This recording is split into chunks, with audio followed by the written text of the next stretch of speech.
Is everybody in? Is everybody in? The show is about to begin.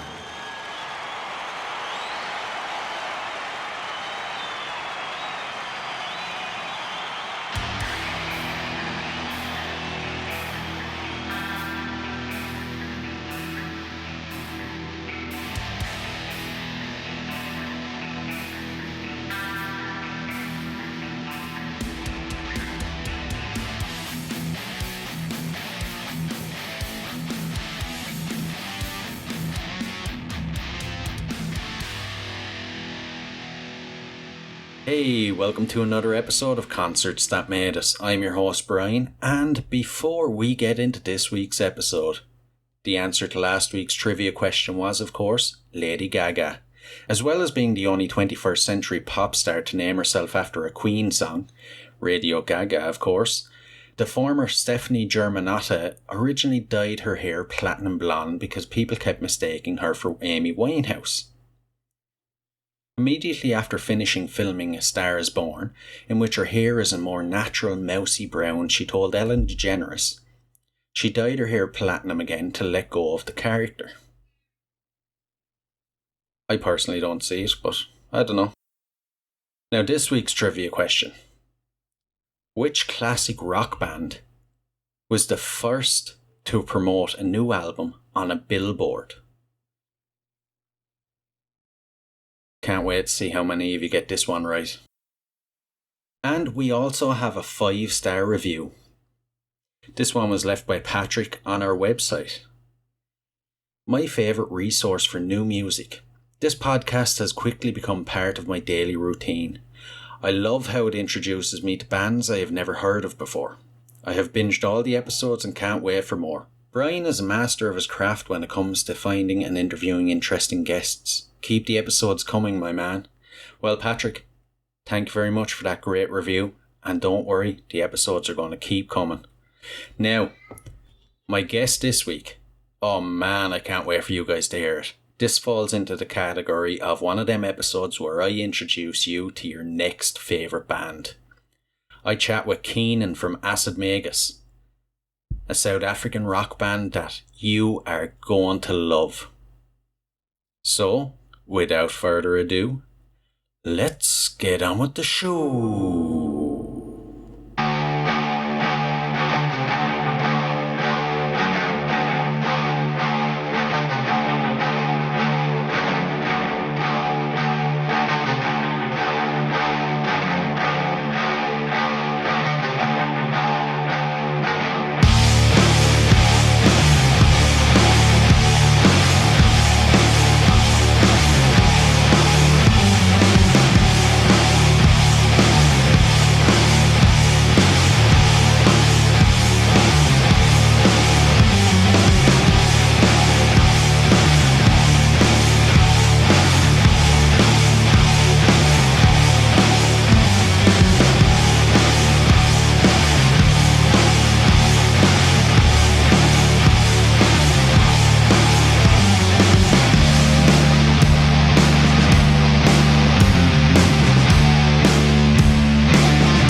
Hey, Keenan, you're very welcome to Concerts That Made Us.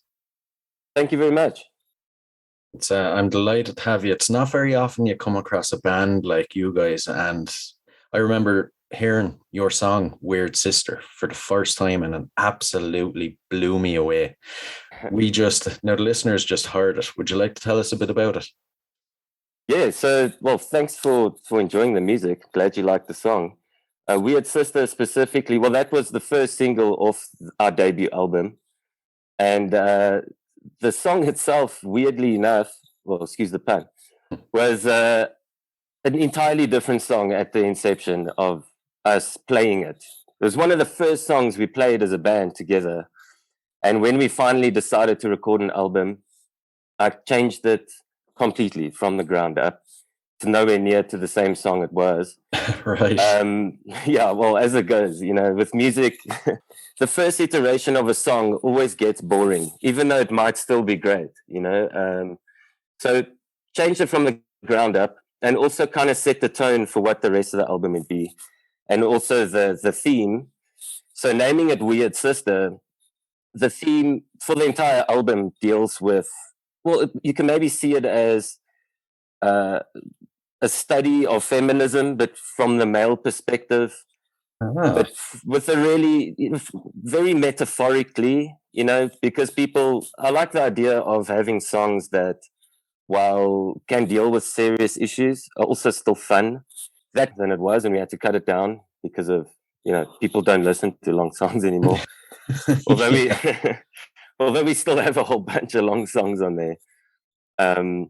But yeah, it's actually a song we open with live. It's just a really cool song to kick off with. And yeah, that's pretty much Weird Sister in a nutshell. I'd say it really is a great song to get the crowd going. It's really, It has that heaviness. It has everything you need. It's clear to see as well your influences. You can pick up on some Sabbath, some Led Zeppelin, maybe a touch of the Doors as well. What are your other influences? Well, the Doors is actually a great one. I'm glad you bring it up because it's something I don't often mention. I'm a huge fan of the Doors. Really? But yeah, especially Jim Morrison. The Lizard King is the man. Oh yeah, that's for sure. But further to that, obviously we have many influences. There's very little music I don't enjoy, and a lot that I'm a fanatic about. But Jimi Hendrix, for me personally, as a player, as a guitarist, and also the style of his music and the style of the music of the time, taking the blues and making it, commercially accessible, if you will. But the most important thing for me with Jimi Hendrix, and why I'd like to use him as a example of inspiration, is not just his guitar playing, but the style of the music involved a solid rhythm section. So the bass and the drums, just playing a really cool thick groove, and it continues and continues and repeats and repeats. And it's like his guitar just weaves around it. Now, I like to achieve that or try and achieve that with some of the songs, especially because at least in this current iteration, it's just one guitar. That's going to change now, but we'll get to that later. That's why he's such a big influence for me. But then growing up, Led Zeppelin was a massive influence because my mother is a big fan. And once again, from a songwriting perspective, I just love what Led Zepp did. And apart from that, John Bonham's drumming just is the greatest. Once again, it's not incredibly complex, but it's loud.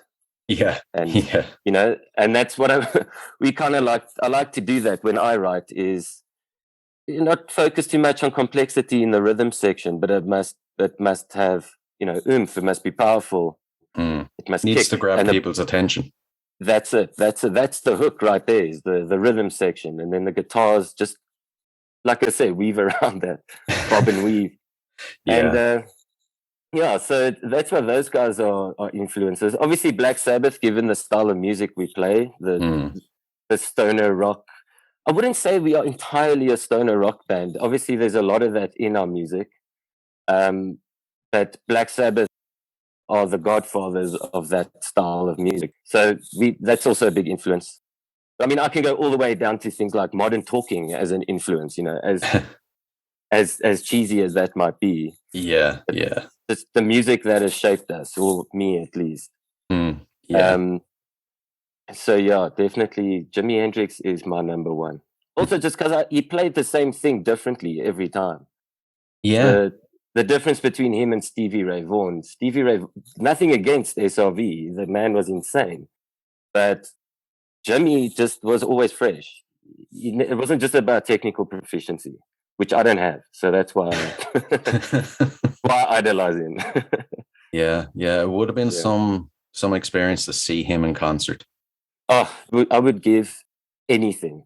Him and the Doors, just to watch Jim Morrison Yeah. straddle that microphone, the sex appeal. It's Yeah. amazing. Although the thing with the Yeah. Doors is you were never sure that, you'd see a full concert. He could just go off on one halfway through and it could be night over, He'll get dragged off in cuffs. Yeah, exactly. And that to me is music. That's great. Well, that's the performing arts. It's not just Yeah. music. Yeah. That's why it's so excellent. Yeah. Yeah, exactly.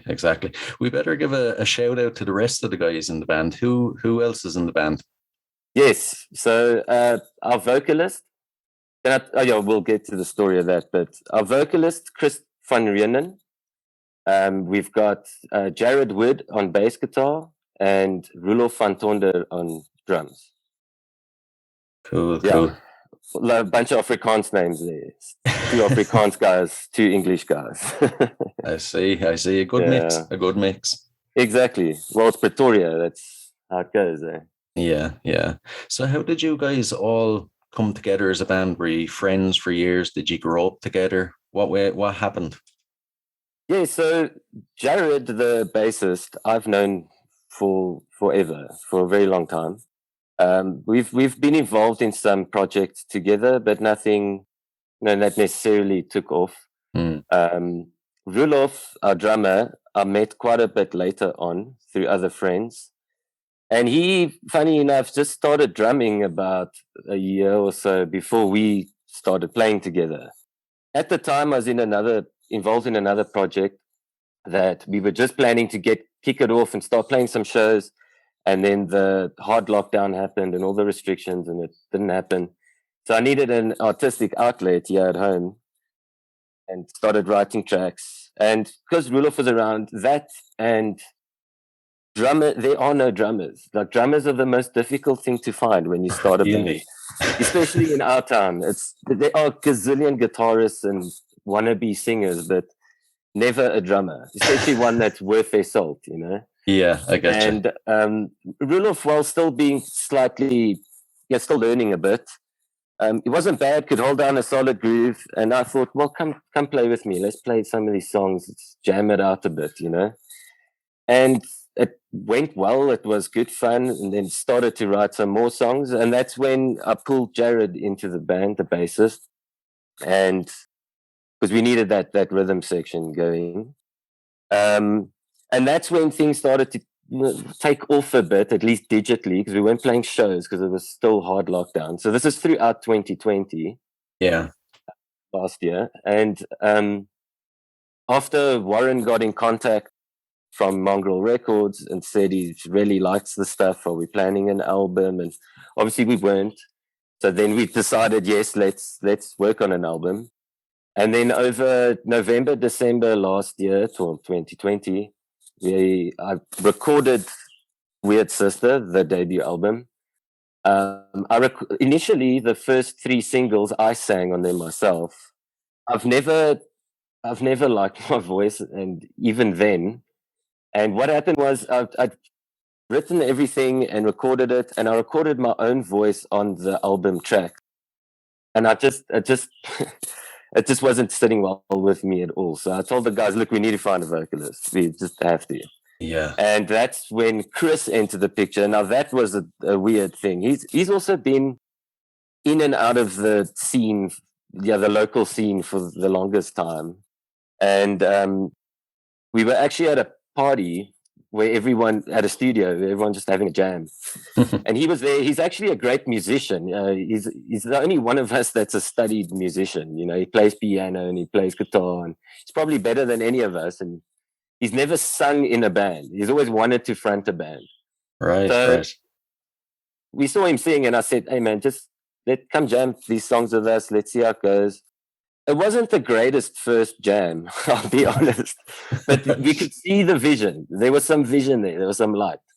So we went for another one, and then I basically got him to just record we recorded all his vocals over like a weekend on the album, and the rest is kind of history. We've just literally just been rehearsing those songs over and over. And him as a new singer, initially is a bit rocky, but once again, there's the potential was always there. And I think now he's starting to break through, really get into it.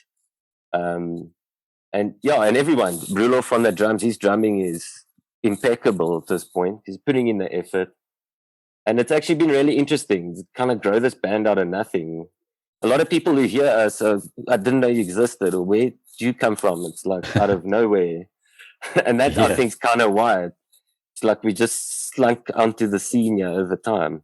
Yeah. I think it's kind of cool the way you're, as you mentioned, the singer and the drummer are both kind of new to them roles. It's cool that you're growing together, Yes, that's exactly it. And we're getting, what we've done in the last year in terms of how we play and how we play together, how we sound together, it's actually impressive. I'm very impressed with the guys. They came to the party, put in the time and effort, because that's what it is. A lot of people think, oh, that's so great. You get to go on stage and play a song. There's so much work in the background, and you really got to dig it, because it kind of gets to the point where it is a bit boring, once you've played the same song a million times in rehearsal.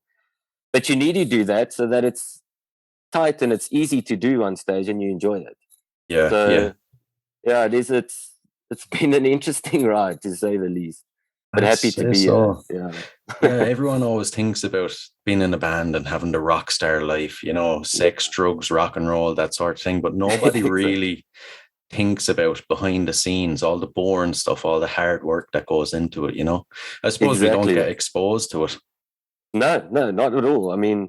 That's why behind the scenes videos are actually really cool. But there's constant daily on our WhatsApp group. There's, the label speaking to us and us back. And then there's sometimes we rehearse twice in a week just to get on it.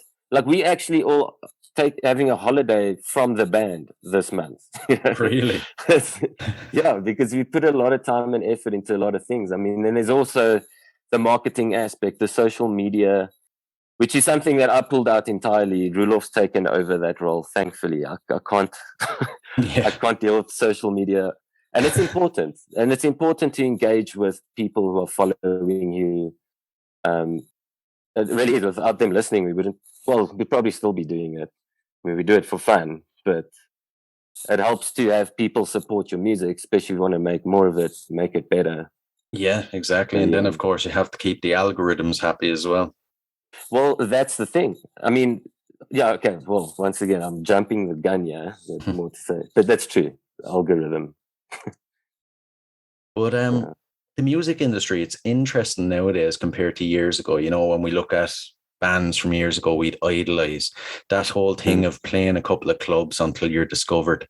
Whereas nowadays it's very focused on getting your name across on social media, and it's like every day you're fighting a battle to be listened to or to get some sort of exposure. Exactly. And the thing is, music at the moment, it's both a good and a bad thing, is that it's so easy to release music now. Anyone can do it, given the digital age of music. For example, I record everything here at home in my incredibly humble bedroom studio. You can barely call it a studio. It's so rickety, but you can record digitally entirely in the box, mix in the box. You've got online mastering algorithms, or you can pay for it. It's also cool. But the problem is music is so saturated now.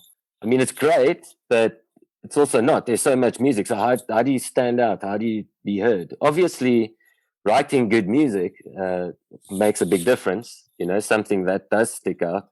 Yeah. But by the same token, it's exactly what Warren was saying to us, because he also does our PR, is that what's the point? You can release the greatest song of the last decade, but you're releasing it to no one unless you've got a public relations, fiasco behind you. Yeah. And it's true. It's so true. I mean, all our stuff we basically just put online, and that's how we got noticed. We hadn't even played a show by the time we released the album. No.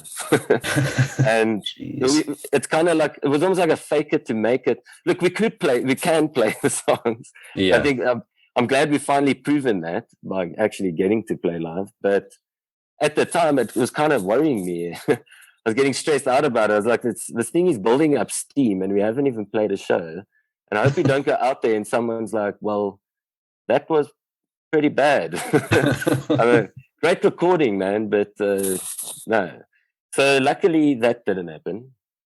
But that is the state of the scene right now.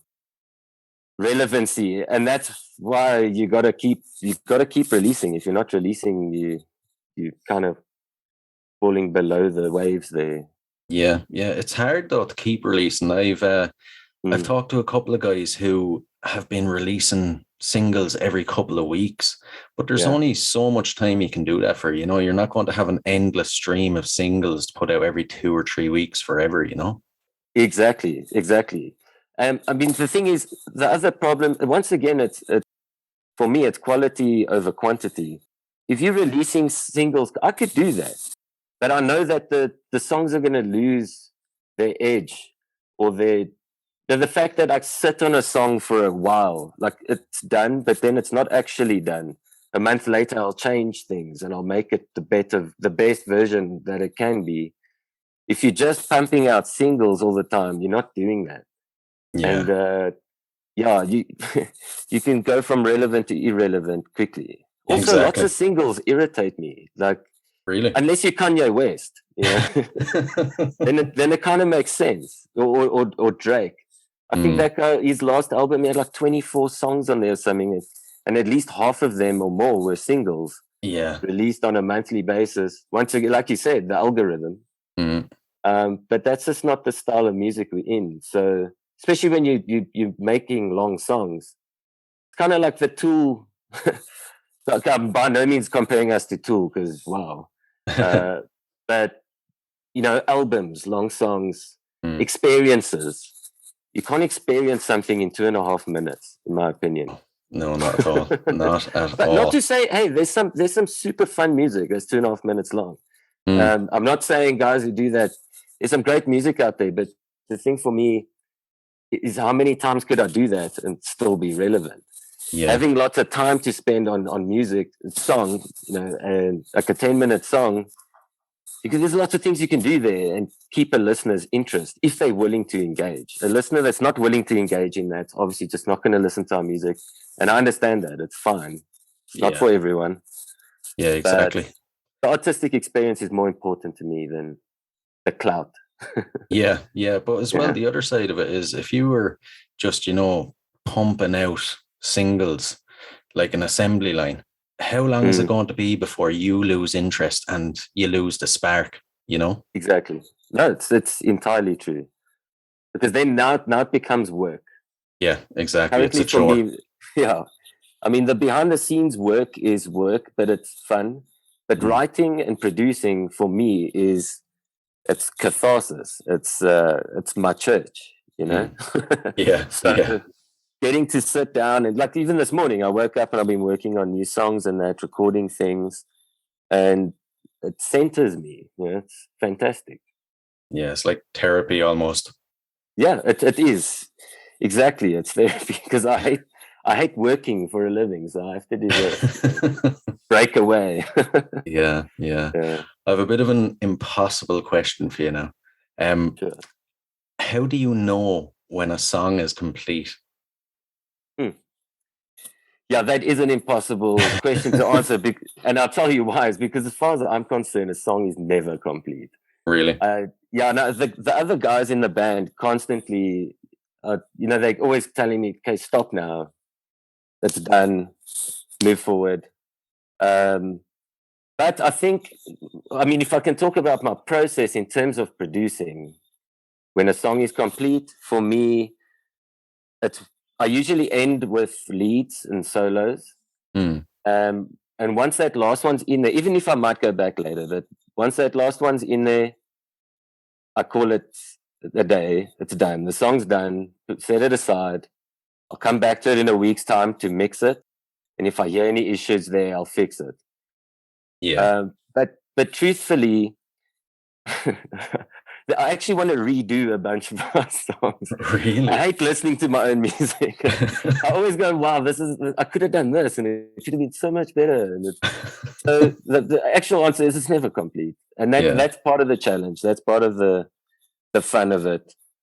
There's no end to music as far as I'm concerned. Yeah. It's probably a pretty stupid answer. No, that was actually a very good answer. Not complete. I like it. Yeah. The other guys will disagree with me though. They'll say when it's complete, it's complete. Yeah. Yeah. Now it's time to play it. Would you be the type of musician then that, like the guys from years ago, the live version is very different from the studio version? You're always adding bits in on stage or whatever. So currently, initially we set out just especially to get the guys up to speed and all on the same kind of level. We focused on keeping it largely the same. Mm. But yes, a lot of it has changed as we've gone along. We've also changed our tuning. So Weird Sister was recorded in standard tuning, just drop D. And we've now dropped everything a full step. Nice. So it's a bit heavier than it was. Mm. But yeah, a lot of the leads and that will kind of mess with. We've doubled up some parts, cut some out, added things to, it's nice to have, especially to end out a set. We usually take Red Dawn and that last bit, we kind of stop and then go back into it again. Everyone thinks you're done now and they're clapping. They're going to go off stage, and then it's just 2 hits on the toms and back into it, things like that. Yeah. Yeah. Now, there is a bunch of improvisation and messing around, but the structures largely stay the same. Mm. It just makes it easier. But Yeah. I can see that changing a lot in future, especially the older stuff. Really? Yeah, we'll mess with it much as possible. Keep it fresh. I was just going to say, keep it fresh. Keep it fresh. Yeah. That Jimi Hendrix style. A lot of people would say, forming a band. I know you had no intentions really of forming a band. You were just messing around, practicing. But forming a band during the pandemic would be very risky. It must have been an amazing feeling when Warren actually reached out to you. It absolutely was, because it's, like I said, it's not what we were expecting. Mm. And having a bunch of us been kind of skirting the scene for the longest time, but never really getting anywhere with it. And that's partly due to probably not finding a direction, whereas with this band, I think we have. But yes, it was a fantastic feeling because it kind of, there's that bit of validation that goes a long way, especially when you're just releasing stuff digitally and, you haven't played a show and not too many people have heard it yet.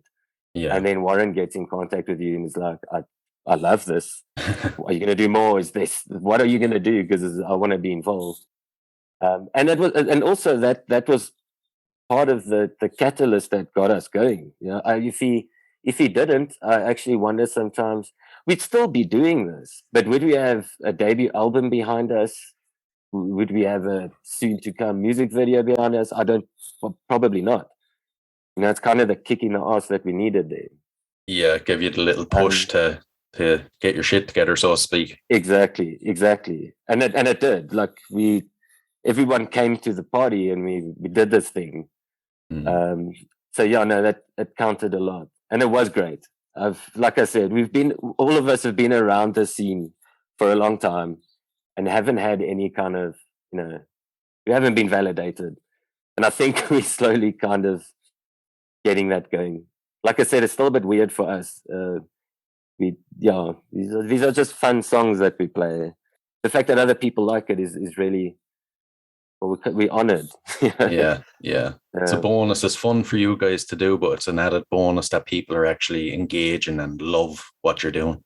Indeed. it's fantastic. It's really got us going. We've got big plans going forward. Yeah. Yeah. How do you juggle it all with your day-to-day life? Well, it's at times it's been tough. I could imagine. What I do, so I work a 9 to 5. Luckily, I don't. I work a weekday job, 9 to 5 kind of job. I have a good job.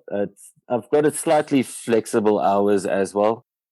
But for me, it's kind of routine to, on a Saturday morning, I wake up and I go to my studio and I work on the music. So that side of it is not a problem. Like it's a privilege for me to go in there and be able to work on my music. I love doing it. Yeah. So that's the easier part. But the rehearsal, timing rehearsal, and especially around 4 guys that all work. Jared has a child, and to fit it in, it gets a bit tough. Like one guy can't make a Tuesday, then we push it to this day, and that guy can't make that day. Then we end up skipping rehearsal, and because you got to have consistency when it comes to rehearsal, because tightness is everything. I mean, you can make a mistake here and there, everyone does on stage, but if you're tight and you push through, doesn't matter. And rehearsing gets you that tight. So the rehearsal side can be tough. Like I said, we've only played 2 shows so far, so that hasn't been too difficult to fit in. I mean, we would have moved the earth to play those shows anyway. But next year we want to go down to the coast or around South Africa, and that could get tough to coordinate. A week or to 10 days of tour time between the 4 of us. But we'll make it work. We're lucky. We have supportive families. My wife supports my music. All of the other guys, partners, and family support the music. So that makes it easier. If you're up against your significant others in this process, you're gonna struggle. Yeah, I think you're fighting a losing battle in that scenario. Yeah, no, you are. Yeah. Can we talk about your gigs for a minute? Your 2 gigs. What were they like? It must have been fairly nerve-wracking when you knew the first gig was coming up. Yeah. So the first show, friends of ours, another Pretoria band called Caution Boy, were having an album launch at a local venue called Railways Cafe, which is a really, I mean, we kind of starved for good venues, especially in Pretoria. Really? The country in general, but yeah, in Pretoria the most. I mean, if there are 2 or 3 good rock venues to play, that's pushing it. Jeez. So Railways is one. Yeah, it's a sad state of affairs, but that's another conversation. But Railways is a really cool place to play. They got good sound. So we just said, yes, we're in. At the time, we're a bit behind on some rehearsals. So we put in extra, we pushed it as far as rehearsal is concerned. We got into practice. When we went on, yes, but the nerves come, at least for me, not so much in terms of, I don't know if I can remember the stuff or I'm going to make mistakes, etc. For me, it was more a matter of, are people actually going to like this? I mean, we've put so much time into this, and there's all this fanfare around this band that hasn't even played yet. And I don't want people to go, well, okay, that's a flash in the pan. Let's never do this again. So, which is stupid, but it's also necessary. It keeps you honest. So, yes, we were super shaky. And we kicked off with Weird Sister, and there was a mistake right out of the gates. Oh, really? But it didn't shake us, which is good. And by the second song, we were already in it. We had a blast. It was great fun. We had a reasonable crowd, and everyone had a good time. So that kind of gave us, once again, some more validation there. We can do this. Yeah. And so then we were like, okay, great. We want to book. We're trying to book more shows and that. And then this other show, the second show came up, which is a venue in Johannesburg, in Randburg, in a warehouse. Oh. Very cool venue, really cool lighting, like incredible venue. Super, super stoked to play this venue. And at the time, my amp was in for repairs. as Right. well as a few pedals. Yeah, no, if it's going to go wrong, it's all going to go wrong at the same Yeah, time. exactly. And the big bummer there is at Sonage, we actually, we've got these kind of man dresses that were made for us for a video that we shot. And we Right. decided to wear them at this venue because it's got this cool lighting and it's, this whole performance factor. Yeah. And Yeah. so we really came out to bring it, Mm. And I was using one of the other band's amps, a guy called Tim from Mad God, who were playing after us. And he's got this old Vox AC30, which is a great amp. That's why I was super stoked to play on it. And for me, all my sound is on my board. So I just need just a good, clean channel and I'm good to go. And I think there must have been a faulty pot on the amp because my sound kept cutting out entirely as I was playing. Man. So the entire set, we had this issue to deal with. I think we handled it like champions. The guys, we didn't stop. A lot of people say they didn't even realize it, but it just took all the wind out of my sails. Yeah, I I mean, can because imagine. I like to go crazy on stage and also get involved in some of the banter between songs and that. Mm. And I just I wasn't sulking. Sulking would be a bit extreme, but I was not having the greatest time. I But wouldn't blame you though. It would anyway. kind of ruin the evening for you, Yeah, it's not a good time. But everyone else is like, look, and it's true. The smallest thing on stage feels like the end of the world, but no one even realizes it from the crowd. So I'm just happy everyone actually enjoyed it, and hey, we'll be better next time. Yeah. So we've yet to have a flawless show. So I can't wait for the next one because that has to be flawless. That has to be great. Speaking of which, is there any shows coming up? So we have nothing booked yet, but we are planning. There's a place in Pretoria called Jar Bar where we might have a show in Jan or Feb. Oh. And then the rest will take from there. I mean, everyone's kind of kicked back now. It's the festive season. A lot of our buds in other bands will also get going, so we'll hopefully jump on some of their bills too. Yeah. So we'll play shows. As I said before, venues in our country, especially in Gauteng, so Pretoria, Joburg, even worse in Pretoria, is the venue issue for our style of music. I mean, either you got to be an Afrikaans pop guy or someone who's into house. And nothing against those people, but we are a marginalized genre. So yeah, we take what we can get. There's a show, we play it. Yeah, that's kind of sad though. I can see it around. It seems like anywhere outside of America, rock music in general is becoming marginalized. It's all about pop and dance nowadays. Yeah. And I'd be of the opinion of if we didn't have rock years ago when it was hugely successful and popular, we wouldn't have very much nowadays. Exactly. No, you wouldn't. And look, I think things are swinging. They move up and down. I think rock. I don't think it's irrelevant now, but more matter of the youth need to get involved. That's why when I see like someone in their early 20s at a show, I actually want go up and say, "Hey, thank you for coming. You dig the music. Like engage the guys, get them involved." Because that's the thing. Everyone that listens to our style of music is 30 up, largely 35 and up, which isn't a problem, but the music dies out there. Yeah, exactly. Well, hopefully not. I hope I'm wrong, but it's a labor of love. It has to be because there's no money in it. Yet. Exactly. That's the important part. Yet. But it's that's why I'm so grateful for bands like you guys that come around and keep the genre alive nowadays. No, thanks for that. I appreciate that. And indeed, we do, especially locally. We've got some great bands in the genre. Everything from like psychedelic rock to stoner rock to doom metal. that whole, there's a lot of psych rock kind of guys in our town, and that play, they're good. This is international quality stuff. It's not, it shouldn't be, shelved as it is. Yeah. Yeah.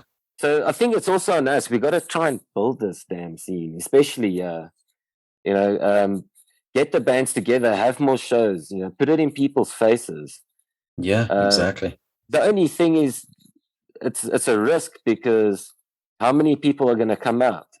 Are we going to be able to at least break even on getting the sound right in the venue and all of this? And that's why not a lot of people are taking those risks. It does happen, it's just not enough, as far as I'm concerned. Yeah, it's a support thing. Yeah, exactly. People don't come out and support anymore, and it's I suppose with the times we're in, people are very, almost scared of going out in large crowds and going to concerts and stuff like that.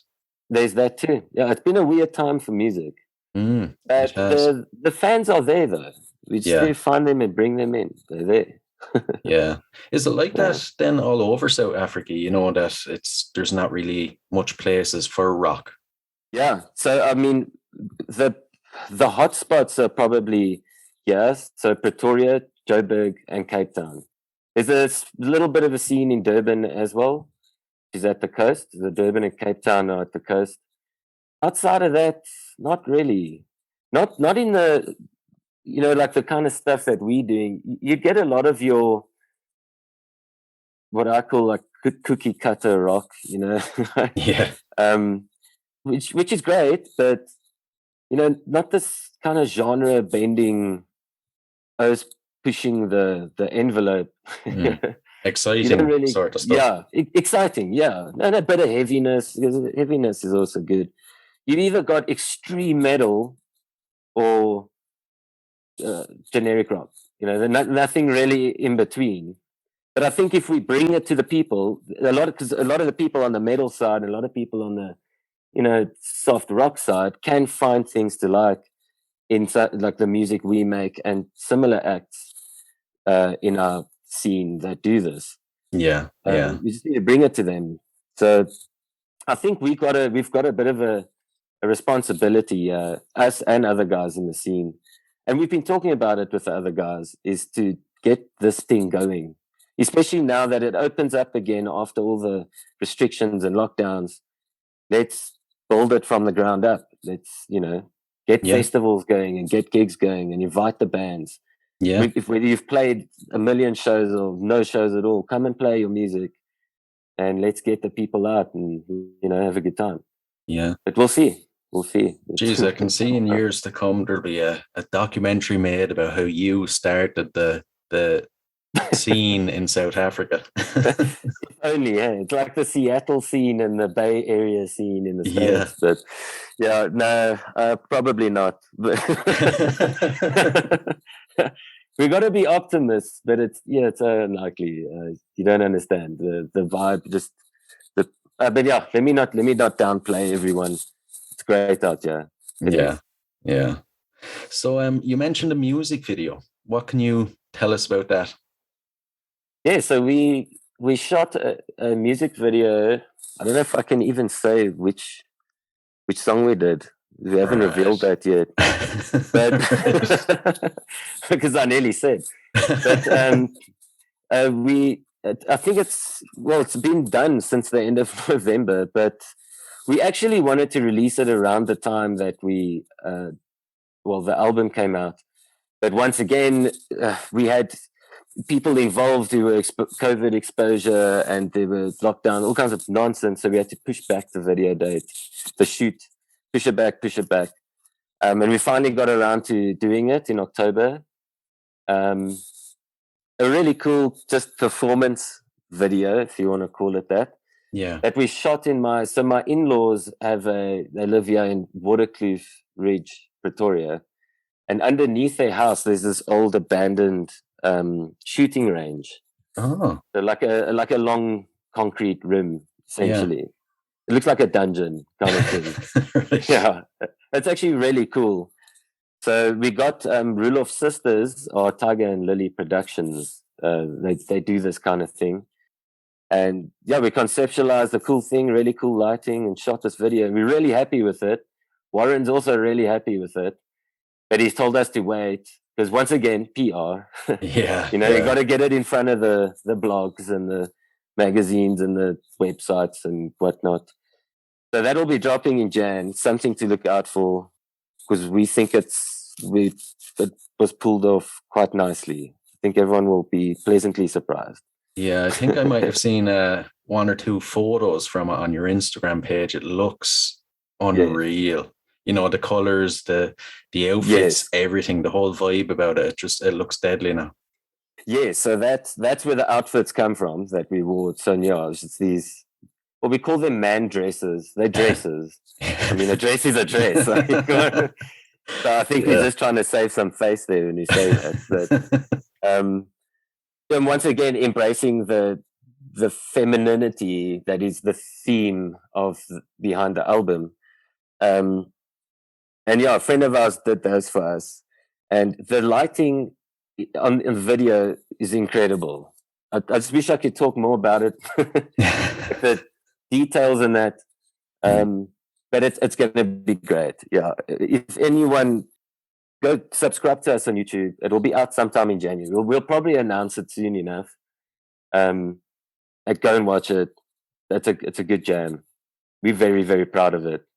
I have to say, you've done a great job there now of tiptoeing around it without giving too much away. Yeah, it's difficult. Yeah. And I don't know why. It's not like we, this huge band. Why can't I just talk about it? Well, we're gonna 3 people are gonna know or whatever. Yeah. But hey, that's part of the game. Got to play the game. Yeah, exactly. So we'll move on to the last couple of questions. I'm afraid nobody gets off the podcast without answering these ones. So awesome. We'll give it a go and see how you get on. Sure, yeah, I'll give it a go. If you could see any performer or band from history for one night only in concert, who would it be? It's so easy. I already said it. Jimi Hendrix. I was waiting all for the way. Every single time. And look, there are a bunch that I'd actually like. It's actually a difficult one to answer because there are so many that I hold, in equally high esteem. But I must say, Jimi Hendrix just is, throughout my life, he's been that guiding light, if you will. I mean, I can't remember the name of the movie, but I think it was one of those art films with lots of nudity, weird stuff. But the cool thing about it was the one guy, they were talking about God. And the one guy said, and I think it was based in the 60s or something, this story. And the one guy said, if I did believe in God, he'd be a left-handed black guitarist. And I can get behind that. Yeah. Jimi Hendrix all the way. I'll make it slightly harder for you. So if you could only play one song, what one would you like to hear? If he could only play one song. Whew. That is a tough one. Probably Red House. Right. Or Hey Joe. I'd like to hear Hey Joe live. Yeah, that'd be pretty cool. Yeah. Hey Joe, without a doubt. Yeah, actually not Red House, Hey Joe. And both of which I don't think are even his songs, but he did them great. Yeah. The next question, so I feel like the listeners might be able to guess the answer already, but if you could spend 24 hours locked in a room with any performer from history, who would it be? You know what? Look, Jimi Hendrix, purely for the guitar playing and all the rest, but I think in terms of character, maybe someone like Ozzy. Really? Just for the jewel, I mean, especially if there were a couple beers involved and whatever else. I think it could be some good fun. Yeah, it'd definitely be entertaining, but I'd say you'd nearly need to go to rehab after those 24 hours. Oh no, without a doubt. Yeah, I'd have to drink all the vitamin B supplements and stuff all the time. But look, Jimi Hendrix, to be able to sit with a guitar and play with him, for sure. Oh man, that would be priceless. but then like maybe Jim Morrison and Ozzy Osbourne same time. Now So that's seriously dangerous. yeah, yeah, yeah. You're gonna, yeah. I can just imagine that. Right? Good times. Yeah, Sucker for pain. I wouldn't mind experiencing that myself. I don't know how many hours I'd last, but it'd definitely be fun. Yeah, look, I don't see myself as a lightweight, but those guys, yeah, it'd be a long night. Yeah. And the next one, if there was a song that could appear on the soundtrack to your life, what would it be? Yes, I must say, in terms of because I like deep, dark kind of stuff from that era ish. Yeah, a couple songs. One would be "Child in Time," Deep Purple. Okay. I'd love that song. Anything by Pink Floyd. Of course. But yeah, I would say, and also Led Zeppelin's version of "Babe, I'm Gonna Leave You" is also just one of those field tracks that I've always listened to. Between that and "Child in Time," that would actually be my soundtrack to my life. Don't know why, just maybe just because they're songs that resonate with me. I've always loved them. Yeah, to speak to you. Yeah, exactly. It's that deepness. Oh, great choices there. I like how you, even though I sprung it on you, you had no warning it was coming. You were able to answer quite quickly. Yeah. I live with music. I love music. And I mean, talking about the Doors once again, when I've got the Soft Parade on vinyl, and when I find myself, which doesn't happen often, but if I find myself like a creative crossroads or almost like a writer's block. Yeah. Or not happy with something, I want to fix it. I don't know how. Like I'll sit back, have a beer, listen to the Soft Parade, and everything's back to normal. Just because artistically, that is such an incredible album. Like the band almost broke up over that, but it was this massive critical success. Jim Morrison was doing crazy stuff. That's art. It's art. It's funny you should mention the Doors on vinyl. I actually got LA Woman on vinyl for Christmas as a present. Oh, no, I got that one too. Yeah, it's great. Now I've great stuff. I've wore out many CD versions of it during the years, but I was delighted to get it on vinyl. Yeah, no, it's a goodie. I like. You got to spin the Doors. Oh yeah, definitely. you got to listen to it on vinyl. Yeah. Changes the game. It almost feels when you're opening the packet, it feels like you're back in the 60s and you're listening to it when it's just been released. Exactly. And I feel that way even though I wasn't even born then. Yeah. So what does 2022 hold for you guys? Well, as I said, we're going to be keeping busy. So we definitely want to play some more shows and we want to get down to the coast. So we'd like to set up a bit of a Cape Town tour, a Durban tour, just short stints. We've yet to go down there and play for the guys there. And we've got a lot of guys calling on us. We come down here and play some shows. So our whole idea is kind of to get South Africa under our belts, in terms of touring next year. On top of that, we've got the video coming out in January.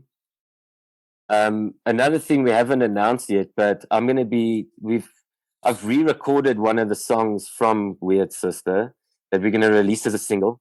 So yeah, we go again now with the singles and relevancy. So there's basically 2 songs of that album that I've redone, and we're going to release the 2 of them in the first 6 months of next year.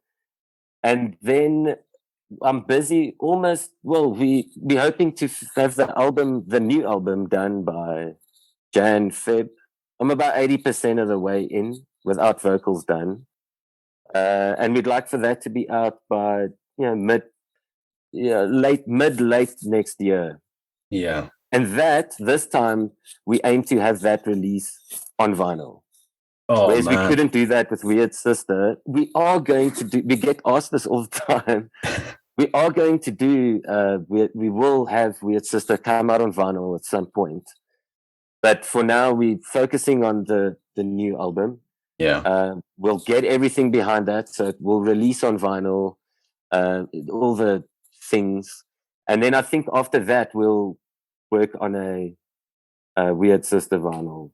Maybe even use, if it goes well, album 2, use those profits from the vinyl sales to basically order vinyl for Weird Sister and have those out there too. Because we'd also like to have it. Yeah. We want Weird Sister on vinyl. From the beginning, we wanted to we just couldn't get it done, unfortunately. But yeah, album 2 off the bat. Well, I know I'll definitely be ordering them on vinyl anyway. I can't wait for No, thank you. album number 2 to see where you guys go. Is it going to be the same similar theme, or is it going to be something completely new? So what I can say though is we've decided to bring Chris in on second guitar. So get him in playing guitar. So not just singing. I mean, he is the one who can, he's probably the better musician out of all of us.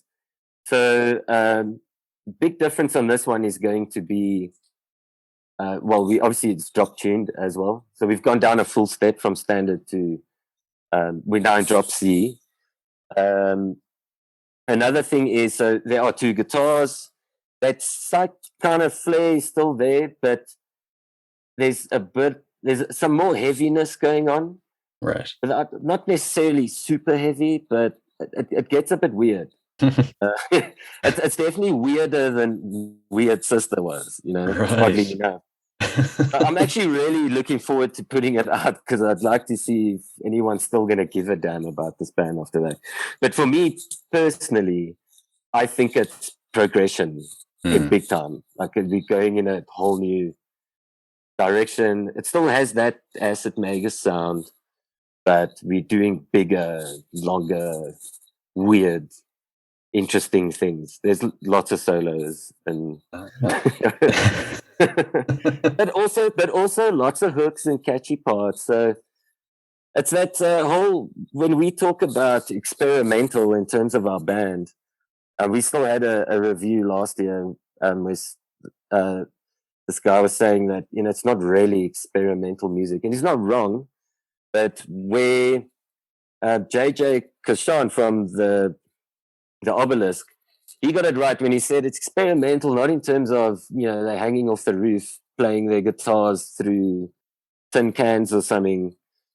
For us, at least, it's the experimental side comes from marrying the psychedelic rock with the stoner doom metal, kind of thing. I'm still don't know if it works, but we continue to do it because I love both of those sides of the music so much. So we'll always have that mix. But one thing I'm definitely doing away with on the new stuff is the chugga, those psychedelic chugging Really? parts. Yeah, it only not because I don't like it, just because I think we've used it a lot. Right. I'm trying to go in a new direction. We'll see how it goes down. Hopefully it's good. Yeah. But there's a lot of similarities there. So I'm sure if you like Weird Sister, you should like this album. Brilliant. Yeah. I'm definitely excited for it anyway. And thanks. finally, the last one, She Is the Night, is going to play us out. So could you tell us a bit about it? Yeah, so She's the Night is actually almost an afterthought. when we're trying to close out the album, well, when I was finished writing it, and I came up with that lick in the song, that verse lick, that really cool delayed guitar sound. And it's kind of a song that we were all happy with it, but it wasn't like a wow until Chris did the vocal and the band heard it back and we were like, oh, okay. Especially that big harmony at the end there, that closing out chorus. A lot of people really enjoy that that vocal line, and how it layers up and plays out. Very melodic. Yeah.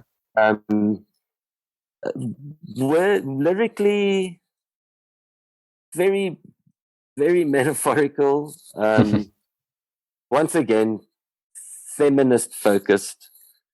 But kind of one of those things you can interpret how you like. It does have to do with prostitution. I mean, she is the night. Yeah. But what end of the day, it's basically, women suffering at the hand of the patriarchy. So if you enjoy The Handmaid's Tale, you'll enjoy Weird Sister. Yeah, bit of a risk. There's a lot of people who probably disagree with us, but like I said, you don't have to see it that way. You can also just enjoy it as for what it is.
Why, hello there. I'm about to make a prediction. And that prediction is, you like podcasts. If that's true, then make your way over to the Cognitive Discourse, where we have monologues, short stories, and open discussions. And every now and then I get a little ranty. If this sounds like something you're interested in, then go check us out. We're streaming on all major platforms, and hell, we're even on YouTube. New episodes out every Friday. I hope to see you there.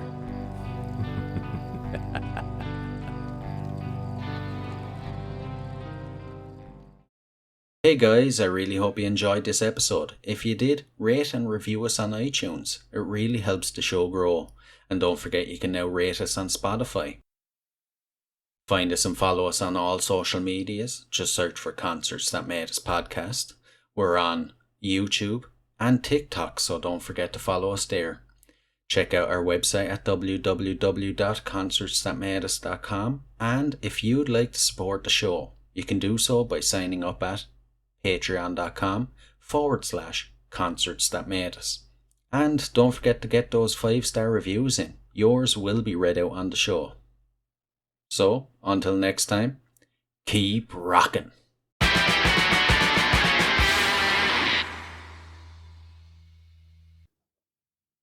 Hey, what are you guys still doing here? The show's over. It's over. You can go home. Go on. We'll see you next time. We'll be here.